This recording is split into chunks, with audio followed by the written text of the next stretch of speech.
અમદાવાદમાં માર્ગ અકસ્માતમાં વધુ એક વ્યક્તિનું મોત થયું હોવાનો બનાવ સામે આવ્યો છે, જેમાં આજે સવારે વિજય 4 રસ્તા પાસેથી ગાંધીનગરનો રહેવાસી રામચંદ્રરાય નામનો યુવક બાઇક લઈને પસાર થઈ રહ્યો હતો।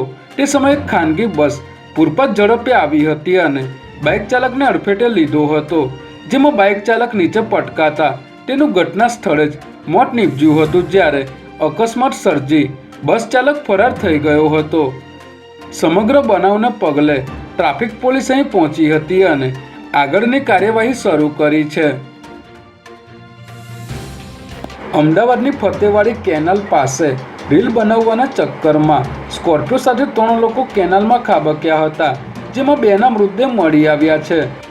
પ્રાપ્ત માહિતી અનુસાર બુધવારે સાંજે યશ અને ક્રિસ ભાડા પર સ્કોર્પિયો લઈને ફતેવાડી કેનાલ પર રીલ બનાવવા માટે પહોંચ્યા હતા, પરંતુ કોઈ કારણોસર સ્ટીયરિંગ પરથી કાબુ ગુમાવતા કાર કેનાલમાં ખાબકી હતી અને 3 લાપતા બન્યા હતા। ત્યારે શોધખોળ બાદ આજે સવારે વિશાલા તરફ શાસ્ત્રી બ્રિજના છેડા નજીક નદીમાંથી યક્ષ અને યશ સોલંકીની લાશ મળી આવી છે, જ્યારે ક્રિસ દવે હજી પણ લાપતા હોવાથી તેની શોધખોળ કરવામાં આવી રહી છે।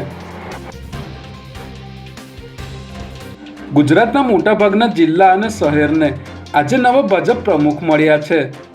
રાજ્યમાં ભાજપે 33 જિલ્લા અને 8 મહાનગરપાલિકામાંથી જિલ્લા અને શહેર પ્રમુખની યાદી તૈયાર કરી છે, જેમાં મહેસાણા, નવસારી અને ગાંધીનગરમાં જિલ્લા પ્રમુખ રિપીટ કરવામાં આવ્યા છે, જ્યારે વડોદરા શહેર ભાજપ પ્રમુખ તરીકે ડૉક્ટર જયપ્રકાશ સોનીની નિમણૂક કરવામાં આવી છે। ત્યારે રાજ્યમાં ભાજપના વર્તમાન પ્રદેશ પ્રમુખ CR પાટીલનો કાર્યકાળ પણ પૂર્ણ થઈ રહ્યો હોવાથી નવા પ્રદેશ પ્રમુખની પણ જાહેરાત થઈ શકે છે।